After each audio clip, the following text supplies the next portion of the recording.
Hello, నా పేరు భరత్ కుమార్. ఈరోజు మనం ఈ ఆంధ్రప్రదేశ్లో గ్రూప్ 1 మీద అప్డేట్ వస్తుందన్నమాట. కేసు విచారణ అనేది 2018లో జరిగిన ఏపీపీఎస్సీ ఆంధ్రప్రదేశ్ గ్రూప్ 1 మీద విచారణ అనేది ఇంకా జరుగుతుందన్నమాట. దాని మీద అప్డేట్ అనేది నిన్న న్యూస్లో అట్లా వచ్చిందన్నమాట.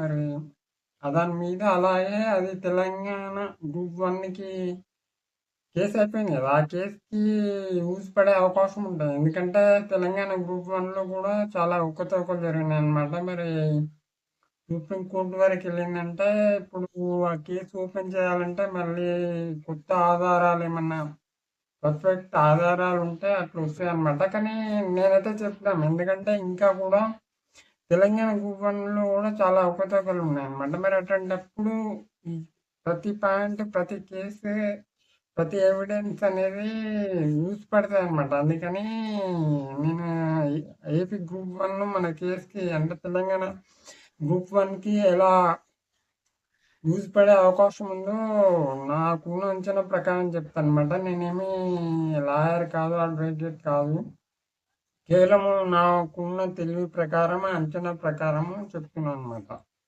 అయితే మనకు తెలుసు కదా, ఏపీలో 2018లో అట్లా ఎగ్జామ్ నోటిఫికేషన్ పడింది. అది 20లో అట్లా అపాయింట్మెంట్ చేసినట్టుంది. ఆ తర్వాత కేసెస్ పడినాయి అనమాట. అది లాస్ట్ టైం ఏంటంటే ఇప్పుడు ఆంధ్రప్రదేశ్ పబ్లిక్ సర్వీస్ కమిషన్ అనేది రెండోసారి సింగిల్ బెంచ్ జడ్జిమెంట్ అనేది రీఎవాల్యుయేషన్ అనేది, అంటే ఇప్పుడు 3 సార్లు ఆంధ్రప్రదేశ్లో ఎవాల్యుయేషన్ అనేది జరుగుతుంది, డిజిటల్ అనేది జరుగుతుంది అనమాట. అది కౌంట్ చేయాలన్నమాట. అయితే నెక్స్ట్ టైము అప్పుడున్న సెక్రటరీ పిఎస్ఆర్ ఆంజనేయులు అని ఆయన చేపిస్తారనమాట. అది అక్కడ ఏం జరుగుతుందంటే అది ఆడ సెలక్షన్ లిస్ట్ లీక్ అవుతుంది అనమాట. లీక్ అయ్యేసరికి ఫస్ట్ లిస్ట్కి, సెకండ్ లిస్ట్కి చాలా చాలా అయిపోతుంది అనమాట. అంటే ఆడ ఏదో అవుతుంది మరి అక్కడ లీక్ అవుతుంది అనమాట.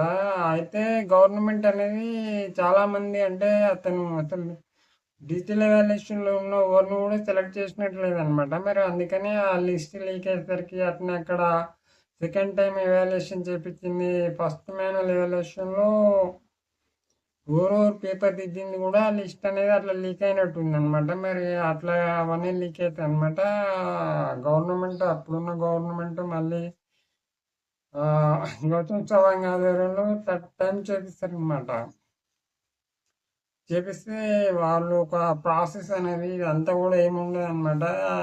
ఫస్ట్లో డిజిటల్, సెకండ్లో చేసిన దానిలో అటు ఇటు 100కి 15% చొప్పున ఎక్కువ తక్కువ అయితే థర్డ్ టైం అన్ని పేపర్స్ వెళ్ళినవి ఉన్నాయన్నమాట. మరి ఆడ థర్డ్ టైంలో చేపిస్తే కూడా అప్పటికి కూడా డిజిటల్లో దాదాపు ఫస్ట్ డిజిటల్తో కంపేర్ చేసినట్టుంది. 100కి 60 మంది మాత్రమే సెలెక్ట్ అయ్యారు, 40 మంది కొత్త వాళ్ళు అట్లా వచ్చినట్టుగా తెలుస్తుంది అనమాట. ఇది నేను ఎంతమంది చేసిన అవన్నీ వీడియోస్ కూడా తీసేసిన అనమాట. అయితే ఇప్పుడు ఏపీ గ్రూప్ 1 అనేది ఎందుకు ట్రెండింగ్లోకి వచ్చిందంటే మొన్న 2 రోజుల క్రితము, 3 రోజుల క్రితం విచారణ జరిగిందనమాట. అప్పుడు జరిగినప్పుడు అది అంతకుముందు డివిజన్ బెంచ్, వేరే బెంచ్ వాళ్ళు ఉండే అనమాట. ఆ బెంచ్ వాళ్ళు అనేది సిట్ రిపోర్ట్ అంటే పోలీస్ ఇన్వెస్టిగేషన్ అట్లా చేపించారనమాట. ఏ పాయింట్ మీద అంటే ఇప్పుడు సింగిల్ బెంచ్లో విచారణ జరిగినప్పుడు ఏం చేస్తారంటే అప్పుడు అందరు ఓఎంఆర్స్ అనేవి అంటే డిజిటల్లో వచ్చిన వాళ్ళకి, మెరిట్లో ఉన్న వాళ్ళే అట్నే సింగిల్ బెంచ్లో వచ్చినప్పుడు కూడా first manual evaluation, third manual evaluation వీళ్ళందరికీ కూడా ఎవరెవరు మెరిట్లో ఉన్నారు, ఎవరు మెరిట్లోకి వెళ్ళిపోయారు అవన్నీ కూడా హైకోర్టు రిజిస్టర్ దగ్గర వాళ్ళు ఓఎంఆర్ షీట్స్ అనేవి దాచిపెట్టండి, అవసరమైతే తర్వాత వెరిఫికేషన్ లాంటివి అట్లా చేద్దామనేసి సింగిల్ బెంచ్ అప్పుడే ఆర్డర్స్ ఇస్తారన్నమాట. అవి సింగిల్ బెంచ్ మొదట్లో కేసు ఫైల్ అయినప్పుడే ఇది డిజిటల్ కేసు కాదనమాట. ఫస్ట్ ఇది రిమైన్స్ అని ఆర్డర్ ఇస్తారు కదా, అది సెకండ్ సింగిల్ బెంచ్ అనమాట. అప్పుడు ఆయన ఓఎంఆర్స్ అనేది హైకోర్టు రిజిస్టర్ దగ్గర జనరల్ దగ్గర దాచిపెట్టండి అని అంటారు అనమాట. అయితే ఇప్పుడు పాత డివిజనల్ బెంచ్ అనేది వాళ్ళు దాదాపు జడ్జిమెంట్ కూడా ఇద్దామని అనుకుంటారు. అయితే జడ్జిమెంట్ చూస్తుంటే ఏమైందంటే అది ఓఎంఆర్స్ అనే హైకోర్టులోనే ఉన్నాయనేది తెలుస్తుంది అనమాట. మరి ఓఎంఆర్స్ అనేవి మార్చిరు అది ఇది అని అన్నారు కదా. ఏంటంటే మామూలుగా అయితే డిజిటల్ ఓఎంఆర్ షీట్స్ యూజ్ చేయలేదు అనమాట. మరి ఓఎంఆర్ యూజ్ చేయలేదు, కానీ ఫస్ట్ మాన్యువల్ ఎవాల్యుయేషన్లో ఏం చేసారు, ఓఎంఆర్ యూజ్ చేసారు. కానీ లిస్ట్ అంతా చాలా చేంజ్ అయినట్టుంది అనమాట. మరి అసలు సెలక్షన్ లిస్ట్ అనేది చాలా చేంజ్ అయ్యేసరికి గవర్నమెంట్ వెంటనే అది క్యాన్సర్ ఆ ప్రాసెస్ అంతా పక్కన పెట్టేసి చాలా గొడవలు జరుగుతాయి అనేసి థర్డ్ ఎవాల్యుయేషన్ పంపించారు అనమాట. మరి అది అప్పుడు ఓఎంఆర్స్ అయిపోతాయి అనమాట. అంటే అక్కడ పార్ట్స్ ఏంటంటే వాళ్ళ పేర్లు డీటెయిల్స్ అట్నే మార్క్స్ వేసే డీటెయిల్స్ అంతే ఉన్నాయన్నమాట. అంతే తప్పించి first part details, second marks, third marks అనేది మన తెలంగాణలో ఉన్నట్టు అక్కడ లేవన్నమాట. కేవలం ఒకేసారి మార్క్స్ ఇవన్నీకే ఉన్నాయన్నమాట.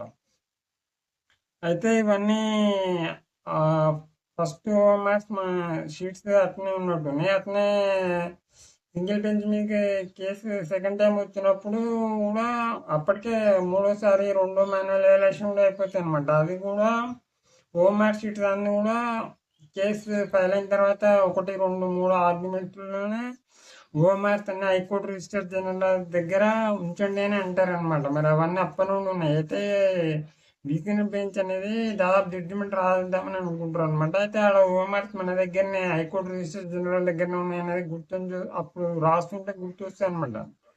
అయితే వాళ్ళు మన దగ్గర ఉన్నప్పుడు ఇంకా క్లియర్గా వెరిఫికేషన్ చేసుకుందాం అనేసి ఓఎంఆర్ షీట్స్ మీద సిట్ వేస్తారనమాట. సిట్ వేసేసి డీజీపీ రేంజ్లో, డిఐజీ రేంజ్లో ఉన్న వాళ్ళు ఉన్నట్టుంది. డీజీపీ రేంజ్లో ఉన్న వ్యక్తితోనే ఇన్వెస్టిగేషన్ చేపిస్తారు అనమాట. మరి వాళ్ళు ఫారెనిక్స్ అంటే నాకు కూడా పూర్తిగా తెలియదు. మరి క్రైమ్కి సంబంధించింది వాళ్ళు ఏంటంటే రాత ప్రకారము వాళ్ళు చెప్పింది ఏంటంటే ఫస్ట్ ఓఎంఆర్, సెకండ్ ఓఎంఆర్ ఉంటే రాత చేంజ్ ఏంటంటే ఇప్పుడు విద్యార్థులు రాస్తారు, వాళ్ళ డీటెయిల్స్ రాస్తారు ఓఎంఆర్ మీద. అలాగే ఏమైతే మార్క్స్ తీసుకున్న వాళ్ళు ఒక సబ్జెక్ట్కి ఒకరు మార్క్స్ వేస్తారనమాట. మరి ఒక్క సబ్జెక్ట్లో వేరే వేరే పార్ట్ ఉంటే 2, 3 వేస్తారు. మళ్ళీ వాళ్ళు కాకుండా ఇంకా చీఫ్ ఎగ్జామినర్ లాగా ఉంటారు అనమాట. అంతేకాకుండా మొత్తం ఎంతమంది అవుతారు, కనీసం 3 అవుతారు అనమాట. లేకపోతే అట్నే పబ్లిక్ సర్వీస్ కమిషన్ తరఫున కూడా ఇంకోరన్నా టిక్ పెట్టే అవకాశం ఉంటుంది అనమాట. ఇవన్నీ ఇవాళ వచ్చిన న్యూస్లో అట్లా వచ్చిందనమాట. పెన్తో అంటే ఏ పెన్ ఎవరెవరు వాడిరు అట్లా వాడిరు అనమాట. ఏపీపీఎస్ అనేది సపరేట్గా ఒక పెన్ అనేది ఇచ్చిరు, దాంతో గుర్తుపడతారు అనమాట. మరి అట్లా ఉన్నాయి. అంతేకాకుండా సెకండ్ టైం జరిగిన దానికి ఏమవుతుంది, ఓఎంఆర్స్ అనేది మళ్ళీ కొత్తగా అటాచ్ చేస్తారనమాట. కొత్తగా ఎట్లా అటాచ్ చేస్తారంటే ఇప్పుడు ఒక ఆన్సర్ బుక్ ఉందనుకున్నాం, ఆన్సర్ బుక్ ఉంటుంది, దానికి ఓఎంఆర్ చూసుకుంటుంది అనమాట. ఫస్ట్ తీసేయాలి, వెంటనే అదే వ్యక్తి క్యాండిడేట్కి అటాచ్ చేయాలి. ఎట్లా అటాచ్ చేస్తారు, బార్కోడ్ ఉంటుంది. వాడంటే ఫస్ట్ దాని మీద పేర్లు అవి ఉంటాయి అనుకోండి. కానీ ఇక్కడ బార్కోడ్ కొడితే వేరే కొత్త బార్కోడ్ అయినా సేమ్ బార్కోడ్ అయినా అప్పుడు ఆ క్యాండిడేట్ పేరు ఎక్కిస్తే ఇప్పుడు కొత్త బార్కోడ్ అనుకున్నాం, కానీ క్యాండిడేట్ పేరు రాసిరు అనుకున్నాం. అప్పుడు ఏమవుతుంది, ఆ బార్కోడ్కి తయారు చేసిన వాళ్ళే లింక్ చేస్తే ఓకే అవుతుంది. కానీ పాత బార్కోడ్ అని అనుకున్నాం. అప్పుడు ఏమేది వెంటనే అక్కడ పేరు తీసి ఇక్కడ పేరు కొత్త ఓఎంఆర్ షీట్ మీద ఎక్కియాల్సి వస్తుంది అనమాట. మరి ఇవన్నీ కూడా అక్కడ బార్కోడ్ ఇక్కడ బార్కోడ్, అదేది అమెరికాలో ఏదైనా షాపింగ్కి వెళ్తే బార్కోడ్ స్కానర్ లాంటివి ఉంటాయి కదా, అట్లా చేసేసి డీటెయిల్స్ కంప్యూటర్లో వాళ్ళకే అటాచ్ చేస్తున్నామా లేదా అనేది ఒకలాగా చెక్ చేసుకున్నట్టుంది. కానీ ఇక్కడ కూడా జరిగినట్టు అనిపిస్తుంది అనమాట. మరి ఏపీపీఎస్సీ అలా ఏపీపీఎస్సీ స్టాఫ్ని నమ్ముతామంటే అది కోర్టు డిసైడ్ చేస్తాయి అనమాట. ఇప్పుడు మనం కూడా ఏమనలేమన్నమాట. కోర్టు డిసైడ్ చేయాలి. మీరు విద్యార్థులు నమ్మకపోవడం అనేది మీరే అంచనాకి రావాలి. నేనైతే అట్లా కూడా జరగద్దు అని అనుకుంటున్నాను అనమాట. అయితే వీటన్నిటి మీద అంటే ఎన్ని పాయింట్స్ అవుతున్నాయి, పిన్స్ దిద్దడము మళ్ళీ అటాచ్ చేయడంలో తప్పులు జరిగినాయా లేదా అనేది ఇక్కడ కూడా మళ్ళీ 3-4 సార్లు ఉంటాయి అన్నమాట. మళ్ళీ అంతేకాకుండా ఆన్సర్ షీట్స్ ఓట్లన్న వేరు వేరు వాళ్ళే అటెండ్ అయినాయా లేకపోతే ఆన్సర్ షీట్స్ దిద్దిన వాళ్ళు ఆడ సెకండ్ టైం ఫస్ట్ ఎవాల్యుయేషన్లో వేరు వేరు వాళ్ళు ఉన్నట్టుంది. వాళ్ళు ప్రొఫెసర్స్ కానట్టే ఉన్నట్టుంది అన్నమాట. మరి అవన్నిటి రిపోర్ట్ మీద సెట్ వాళ్ళకి ఇచ్చారనమాట. సెట్ వాళ్ళు హైకోర్టు డిజైన్ బెంచ్ కొత్త డిజైన్ బెంచ్ వచ్చిందనమాట. వాళ్ళు రెండోసారి అనమాట. అంటే దాదాపు కొత్త బెంచ్ వచ్చి కొన్ని నెలలు అట్లా అవుతుంది అనమాట ఏపీలో. అప్పుడు వాళ్ళు ఇది రెండోసారి మొన్ననే అయిపోయింది అనమాట. వాళ్ళు చూసి జడ్జిమెంట్ అయితే ఇక్కడ ఏం జరిగిందంటే సెలెక్ట్ కాని విద్యార్థులు వాళ్ళు మాకు సిట్ రిపోర్ట్ కావాలని అడిగారు అనమాట. వాళ్ళ తరపున ఉన్న అడ్వకేట్స్ కావాలని అడిగారు అనమాట. మరి అటే పాయింట్ అనేది సుప్రీంకోర్టు జడ్జిమెంట్ ప్రకారం అనేది వాళ్ళకి అనుకూలంగా ఉంది. ఏంటంటే రిపోర్ట్ ఇవ్వచ్చు అనమాట అని అన్నారు అనమాట. అందుకని పోలీస్ ఇన్వెస్టిగేషన్ చేసిన సిట్ రిపోర్ట్ సిఎస్ఎఫ్ఎల్ అంటే ఫారెన్సిక్ నివేదిక అనేది సెలెక్ట్ కాని అడ్వకేట్ విద్యార్థులకు ఇచ్చారనమాట. మరి ఆ అడ్వకేట్ మళ్ళీ ప్రిపేర్ అయ్యి సెప్టెంబర్ 1న మళ్ళీ విచారణ ఉందన్నమాట. మన ఇంకో కొత్త పాయింట్ అంటే ఇప్పుడు రాసిన పాయింట్ ఇవాళ వచ్చిన న్యూస్లో వచ్చిన పాయింట్సే కాకుండా ఇంకేమన్నా వాళ్ళు ఏమైనా కొత్తగా పెడితే వాళ్ళు కూడా చెప్తారనమాట చూసి. ఆ తర్వాత సిట్ రిపోర్ట్ అనేది ఏంటంటే సుప్రీంకోర్టులో రిపోర్ట్స్ అటు ఇటు ఇవ్వచ్చు, కేవలం జడ్జెస్కి ఇవ్వాల్సిన అవసరం లేదని ఉందన్నమాట. ఏంటంటే సీల్డ్ కవర్లు ఇవ్వడం అనేది కుదరదు, ఏవైనా ఓపెన్గా ఇవ్వాలని ఉందన్నమాట. ఇక్కడ మన తెలంగాణ గ్రూప్ 1లో ఏం జరిగిందంటే తెలంగాణ పబ్లిక్ సర్వీస్ కమిషన్ అనేది answer script model answer script అనేది సింగిల్ బెంచ్లో సీల్డ్ కవర్లో ఇచ్చిరారు, డివిజన్ బెంచ్లో ఇచ్చారనమాట. మరి అవి డిజైన్ బెంచ్ వాళ్ళు చూసినట్లేదు. మరి సుప్రీంకోర్టు వరకు వెళ్ళినా కానీ అక్కడ కూడా కేసు అట్నే పక్కన ఇట్లా చూసి ఇట్లా పక్కన పెట్టారు అనమాట. మరి అవి సీల్డ్ కవర్లు ఎందుకు ఇచ్చారనే తెలియదు అనమాట. అంటే సెలెక్ట్ కాని విద్యార్థుల ల్యాబ్స్ కూడా మన దగ్గర తెలంగాణ గ్రూప్ 1 కేసులో అడగలేకపోయినారు అనమాట. కానీ జడ్జి అనేది రాసిరు. కానీ వాళ్ళు Telangana public service commission lawyer ఏమంటున్నారు, అవి ఇంటర్నేషనల్ సీక్రెట్ న్యూక్లియర్ కోర్స్ ఉన్నాయి అందులో అని, అవి చాలా చాలా సీక్రెట్స్, ఏ విషయాలు తెలిసినా ఆన్సర్ స్క్రిప్ట్ మాత్రం బయటకు తెలియదని అట్లా అంటున్నారు అనమాట. మరి అది అంత సీక్రెట్ అని ఏముందో నాకైతే తెలియదు. మీరే గుర్తుంచుకోవాలి. ఎందుకంటే ఈ పాయింట్ కూడా ఏమన్నా కేసు మళ్ళీ పెడితే కానీ లేకపోతే ఇప్పుడున్న కేసెస్లో కానీ ఆర్గ్యుమెంట్ చేయొచ్చు. ఇప్పటికీ కూడా తెలంగాణ గ్రూప్ 1 పైన చాలా కేసెస్ ఉన్నాయన్నమాట. అయితే ఇప్పుడు ట్రెండింగ్లో రానికి మెయిన్ కారణం ఏంటంటే సిట్ రిపోర్ట్ అనేది సెలెక్ట్ కానీ అడ్వకేట్స్కి వచ్చారు అనమాట. అడ్వకేట్స్కి వచ్చింది, వాళ్ళు వస్తే వాళ్ళు సెలెక్ట్ కానీ విద్యార్థులతో డిస్కస్ చేసినట్టు ఉంది అనమాట. మరి వాళ్ళు అందరూ గుర్తుపట్టారు అనమాట. ఇప్పుడు సెలెక్షన్ లిస్ట్ అనేది ఇప్పుడు పనిచేస్తున్న వాళ్ళు అనేది థర్డ్ టైం ఎవాల్యుయేషన్లో మెరిట్లో వచ్చిన వాళ్ళు. అవి థర్డ్ టైం ఎవాల్యుయేషన్ మెరిట్ అంటే ఫస్ట్ సెకండ్లో 15% దాటిన వాళ్ళు అందరూ తీసుకొని వచ్చేసి థర్డ్ టైం చెప్పించారు అనమాట. మరి అందులో మెరిట్ వచ్చిన వాళ్ళని చేసారు. మరి సింగిల్ బెంచ్ల కేసు ఎందుకు క్యాన్సిల్ చేసారంటే రిపోర్ట్ సెలక్షన్ ఎందుకు క్యాన్సిల్ చేసారంటే థర్డ్ టైం చెప్పించింది ఫస్ట్ మ్యానువల్ ఎవాల్యుయేషన్తో చూస్తే రీఎవాల్యుయేషన్ అవుతుందని క్యాన్సిల్ చేశారు అనమాట. మరి ఇవన్నీ ఇప్పుడు డిజైన్ బెంచ్లో అప్పీల్ ఉన్నాయన్నమాట. అప్పీల్ చేసింది ఆంధ్రప్రదేశ్ పబ్లిక్ సర్వీస్ కమిషన్ అనమాట. అంటే అపాయింట్మెంట్స్ కొనసాగించండి అనేసి వాళ్ళు పబ్లిక్ సర్వీస్ కమిషన్ వెళ్ళింది. మరి సిట్ రిపోర్ట్ అంటే స్టేట్ గవర్నమెంట్ తరఫున ఇచ్చారు అన్నట్టు. మరి ఏపీఎస్సీ ఉంది అప్పీలు, అట్లనే స్టేట్ గవర్నమెంట్ కూడా అప్పీల్ చేసినట్టు అనమాట. మెయిన్ అయితే ఇప్పుడు స్టేట్ గవర్నమెంట్ స్టాండ్ ఏమో దాదాపు క్యాన్సిల్గా చేయనీకి అన్నట్టే అయిందన్నమాట. ఎందుకంటే సిట్ రిపోర్ట్ అనేది స్టేట్ గవర్నమెంట్ అన్నట్టు అవుతుంది. మరి ఇప్పుడు ఏపీఎస్సీ మాత్రం అప్పీల్ చేసింది కాబట్టి మెయిన్ అప్పీల్ వాళ్ళే కాబట్టి వాళ్ళు ఎట్లా సమర్థించుకుంటారు అంటే సెలక్షన్ ఎట్లా సమర్థించుకుంటారో వాళ్ళే చెప్పాలి. ఎందుకంటే సింగిల్ బెంచ్లో మెయిన్ పాయింట్ కొటేషన్ ఏంటంటే రీఎవాల్యుయేషన్ అని కొట్టేసారు అనమాట. మరి అది రీఎవాల్యుయేషన్ కాదు అని వాళ్ళు నిరూపించుకోవాల్సిన బాధ్యత వాళ్ళ డివిజన్ బెంచ్లో ఉంది. మరి ఎట్లా వస్తుందో తెలియదు. ఎందుకంటే ఇప్పుడు సెలెక్ట్ కాని విద్యార్థులే కాకుండా గవర్నమెంట్ కూడా ఆపోజిట్గా ఏపీఎస్సికి ఆపోజిట్ అయినట్టు ఉందన్నమాట. మరి ఎట్లా జరుగుతుందో సెప్టెంబర్ 1న అట్లా తెలుస్తుంది. మన ఇది ఏపీ వాళ్ళకి సంబంధించింది. మరి మనకి తెలంగాణ వాళ్ళకి ఎట్లా అంటే ఇప్పుడు ఇంకా ఏమైనా కొత్త ఆధారాలు వస్తే మళ్ళీ కేసెస్ వేయవచ్చు అనమాట. ఎందుకంటే ఇప్పటికీ కూడా ప్రిలిమ్స్ హాల్ టికెట్ అనేది బయట పెట్టలేదన్నమాట. అది ఒక ఎవిడెన్స్ అయితే ఎవిడెన్స్ కొత్త ఎవిడెన్స్ అంటే ఇప్పుడు ప్రిలిమ్స్ హాల్ టికెట్ అనేది బేసిక్ డాక్యుమెంట్ అనమాట. ఇప్పుడు తెలంగాణ పబ్లిక్ సర్వీస్ కమిషన్ అంటే వాళ్ళకి ఎంత హై స్టాండర్డ్ ఉంటుంది తెలుసా? ఎగ్జిక్యూటివ్ అంటే ఐఏఎస్ ఆఫీసర్స్, అలాగే లెజిస్లేటివ్ అంటే ఎమ్మెల్యేస్, ఎంపీస్ అట్లా అవుతారనమాట. మరి జ్యుడిషియర్ అంటే జడ్జెస్ అవుతారనమాట. ఈ మూడు పార్ట్స్ కలిపి చేసేదే డ్యూటీ పబ్లిక్ సర్వీస్ కమిషన్కి ఉంటుంది అనమాట. కాన్స్టిట్యూషనల్ బాడీస్కి ఉంటాయి అనమాట. మరి అంత కాన్స్టిట్యూషనల్ బాడీస్కి అంత పవర్ ఉంటుంది అనమాట. వాళ్ళు ఇండియన్ కాన్స్టిట్యూషన్కి ప్రతిబింబం అనమాట. అంటే ఫేర్నెస్గా ఉండాలన్నమాట. ఫేర్నెస్గా ఉండాలన్నప్పుడు ఎగ్జామ్ అసలు వాళ్ళు రాసిరా లేదనే main document prelims hall ticket అవుతుంది. మరి ప్రిలిమ్స్ హాల్ టికెట్ బయట పెట్టండి అంటే వాళ్ళు ఇప్పటికీ కూడా బయట పెట్టట్లేదు. ఏమన్నా అంటే అవి ఇంటర్నేషనల్ సీక్రెట్, అందులో న్యూక్లియర్ కోడ్స్ ఉన్నాయి అట్లా అంటున్నారు అనమాట. మరి వాళ్ళు ఏం సీక్రెట్స్ ఉన్నాయో తెలియదు. నేనైతే దాదాపు ఒక కనీసం 50 మంది అన్నా, 523 మంది ఉన్నారు కదా, కనీసం 50 మంది అన్నా ప్రిలిమ్స్ రాకుండానే తెలంగాణ గ్రూప్ 1 ఎగ్జామ్లో సెలెక్ట్ అయ్యారని అనుకుంటున్నాను అనమాట.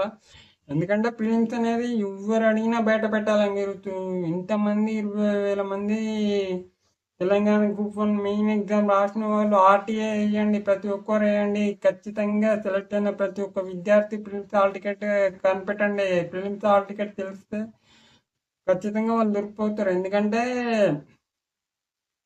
అదేం సీక్రెట్ కాదు. ఎందుకంటే ఎగ్జామ్ సెలక్షన్కి ప్రామాణికత, పవిత్రత అనేది ప్రిలిమ్స్ హాల్ టికెట్ తోని కన్ఫర్మ్ అవుతుంది అనమాట. మరి వాళ్ళు ఆ ప్రిలిమ్స్ హాల్ టికెట్ బయట పెట్టట్లేదంటేనే సెలక్షన్ కి పవిత్రత అనేది లేదనమాట. మీరు ఈ పాయింట్ అడగండి, ఇప్పటికీ కూడా అడగండి. ఏంటి కోర్టు వాళ్ళు, సుప్రీంకోర్టు వాళ్ళు హైకోర్టు జడ్జిమెంట్లో కలుగ చేసుకోవాల్సిన అవసరం లేదంటే అవన్నీ కుదరదు. ఏంటంటే తప్పులు ఉన్నాయి. కోర్టులేమి ప్రజలకంటే ఎక్కువ కాదనమాట. ఎందుకంటే కోర్టులకి పవర్ ఇచ్చిందే ప్రజ ప్రజ కోర్టులకి పవర్ ఇచ్చిందే ప్రజలు అనమాట. ఇండియన్ కాన్స్టిట్యూషన్ లో అది ఉంది కదా, ప్రిపేస్ ప్రియాంబుల్ ఉంది కదా, వి ది పీపుల్ ఆఫ్ ఇండియా అంటే మన ప్రజలకి మనమే రాసుకుని ఇట్లా వాళ్ళు కేవలం సర్వెంట్స్ అనమాట. అంటే ఎంపీ, ఎమ్మెల్యేలు, అలాగే ఐఏఎస్ ఆఫీసర్స్ అయినా, గవర్నమెంట్ ఎంప్లాయీస్ అయినా, అలాగే జడ్జెస్ అయినా ప్రజల సర్వెంట్స్ అయినా అన్నట్టు అవుతుంది అనమాట. మరి అటువంటిప్పుడు ప్రిలిమ్స్ హాల్ టికెట్ గురించి అడగవచ్చు, ఆర్టీఐ అడగవచ్చు. లేకపోతే ఇప్పుడు నేను ఇంకొక పాయింట్ అనేది ఒక గ్రూప్ చెప్పిన అనమాట. ఏంటంటే వాట్సాప్ గ్రూప్ అనేది ఇంకోటి ఉంది, అక్కడ చెప్తూనే ఉన్నాను అనమాట. ఏంటంటే సెలెక్ట్ అయిన వాళ్ళ మీద మీకు ఎవరికైనా డౌట్ ఉంటే వాళ్ళ డాక్యుమెంట్ ప్రతి ఒక్కటి మీరు అడగొచ్చు అనమాట. మెరిట్లో, ర్యాంక్లో, ఒక జోన్ ఆఫ్ కన్సిడరేషన్లో ఉన్న వాళ్ళు ఏమంటారంటే ఇది రిట్ పిటిషన్ కాకుండా కోవారంటూ పిటిషన్ కూడా వేయండి. కోవారంటూ పిటిషన్ వేస్తే సెలెక్ట్ అయిన విద్యార్థి అతను ఆ జాబ్లకి ఎట్లా వచ్చింది అనేది అతను నిరూపించుంటాడు. Of course Telangana public service commission అలాగే స్టేట్ గవర్నమెంట్ కూడా పార్టీస్కి జాయిన్ అవుతాయి. కానీ అప్పుడు అతను ఆ పోస్ట్లోకి కరెక్ట్గానే వచ్చిండు, అతను నేను ఎలిజిబుల్, నేను సరైన వ్యక్తిని ఆ పోస్ట్కి అన్నట్టే నిరూపించుకోవాల్సిన బాధ్యత అతనిది అయితే అనమాట. కోవారంటూ పిటిషన్ వేయండి. ఇంకెందుకు వేయట్లేదో అర్థం కావట్లేదు అనమాట. ఎందుకంటే ప్రిలిమ్స్ హాల్ టికెట్ బయట పెట్టకపోతే ఇప్పుడు తెలంగాణ పబ్లిక్ సర్వీస్ కమిషన్లో 523 పోస్టులు సెలెక్ట్ చేశారు కదా, పరీక్ష పవిత్రత దెబ్బతిందనమాట. ప్రిలిమ్స్ హాల్ టికెట్ బయట పెట్టకపోతే అది బేసిక్ డాక్యుమెంట్. రోడ్డు మీద వెళ్ళే ప్రతి ఒక్కరు అడిగినా తెలంగాణ పబ్లిక్ సర్వీస్ కమిషన్ చూపెట్టాల్సిన బాధ్యత ఉందన్నమాట. వాళ్ళకి ఇండియన్ కాన్స్టిట్యూషన్ స్టాండర్డ్ లో వర్క్ చేయాలన్నమాట. అంటే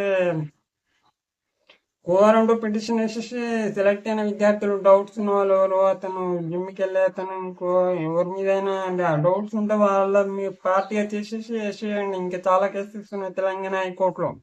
ఆ కేసెస్లో కూడా మనం గెలిస్తే తెలంగాణ గ్రూప్ 1 ఎప్పుడైనా క్యాన్సిల్ అయ్యే అవకాశం ఉంటుంది. అలాగే నెక్స్ట్ వేరే గవర్నమెంట్ వస్తే కూడా రిపోర్ట్ చేసేసి అపాయింట్మెంట్ క్యాన్సిల్ చేపించేత అటు ఉంటాయి అనమాట. మరి ఈ పాయింట్స్ అన్ని గమనించండి. ఎందుకంటే సింగిల్ బెంచ్లో మన తెలంగాణ సింగిల్ బెంచ్లో అసలు సిట్ ఇన్వెస్టిగేషన్, పోలీస్ ఇన్వెస్టిగేషన్ చేయాల్సిన అవసరం లేదనేసి జడ్జిమెంట్ కాపీలు ఇచ్చారనమాట. ఎందుకంటే ఆడ అవకతవకలు క్లియర్గా తెలుస్తున్నాయి అనేసి. మరి డివిజన్ బెంచ్లో వేరుగా వచ్చింది, కానీ వాళ్ళు ఎందుకు పట్టించుకోలేదు అనేది మనకు అనవసరము. మనం వేరు వేరు పాయింట్స్, కొత్త పాయింట్స్ అంటే ఇప్పుడు ఫిలిమ్స్ ఇంకా బయట పెట్టట్లేదు. Telangana public service commission prelim marks బయట పెడతామని అన్నారు అనమాట. మరి వాళ్ళకే తెలియాలి తెలంగాణ పబ్లిక్ సర్వీస్ కమిషన్ ఏం చేస్తుంది. ప్రిలిమ్స్ మార్క్స్ ఇంకా బయట ఎందుకు పెట్టట్లేదు. అపాయింట్మెంట్ అనేది సెప్టెంబర్లో అట్లా అయినాయి అనమాట. ఇప్పటికీ దాదాపు 1 year అవుతుంది. మరి ఇంకెప్పుడు చేస్తారో వాళ్ళకే తెలియాలి. ఎందుకంటే కొత్త గ్రూప్ 1 నోటిఫికేషన్ కూడా వచ్చే అవకాశాలు ఇంకో 1 yearలో అట్లా అయ్యేటట్టు ఉంది. మరి మీరే సెలెక్ట్ కాని విద్యార్థులు ఇంకా పోరాడాలన్నమాట. కోవారంటూ పిటిషన్ వేయండి. సెలెక్ట్ అయ్యి జాబ్ తీసుకున్న వాళ్ళ దానిలో ఎవరన్నా మీద డౌట్ ఉంటే వాళ్ళ మీద కోవారంటూ పిటిషన్ వేసేసి వాళ్ళ ప్రిలిమ్స్ హాల్ టికెట్ బయట పెట్టమన్నానండి, అయిపోతుంది. ఎందుకంటే ఇది అడగండి. ఎందుకంటే ఇప్పుడు 523 మందిలో కేవలము టాప్లో ఒక 3-4 మాత్రమే తీసుకెళ్ళారు. కానీ ఎంపీడో పోస్టులు అట్లా వచ్చిన దానివల్ల నెక్స్ట్ టైం సివిల్స్కి 20 మంది దాకా అట్లా వెళ్ళారు అనమాట. అంటే ఒక 25-30 మంది ఒరిజినల్ ఉన్నట్టుంది. మిగిలిన వాళ్ళందరి మీద డౌట్స్ ఉంటాయి అనమాట. అందుకని మీకు డౌట్ ఉన్న ప్రతి వ్యక్తి క్యాండిడేట్ ఆ జాబ్ చేస్తున్న వాళ్ళ మీద కోవారంటూ పిటిషన్ వేసి వాళ్ళ ప్రిలిమ్స్ హాల్ టికెట్ అడగండి. అప్పుడే తెలిస్తే అవకతవకలు. అప్పుడు వాళ్ళు ఫేక్ అసలు ప్రిలిమ్స్ రాలేదని తెలిస్తే ఖచ్చితంగా గ్రూప్ 1 ఎగ్జామినేషన్ క్యాన్సిల్ చేసి వస్తుంది ఎప్పటికైనా.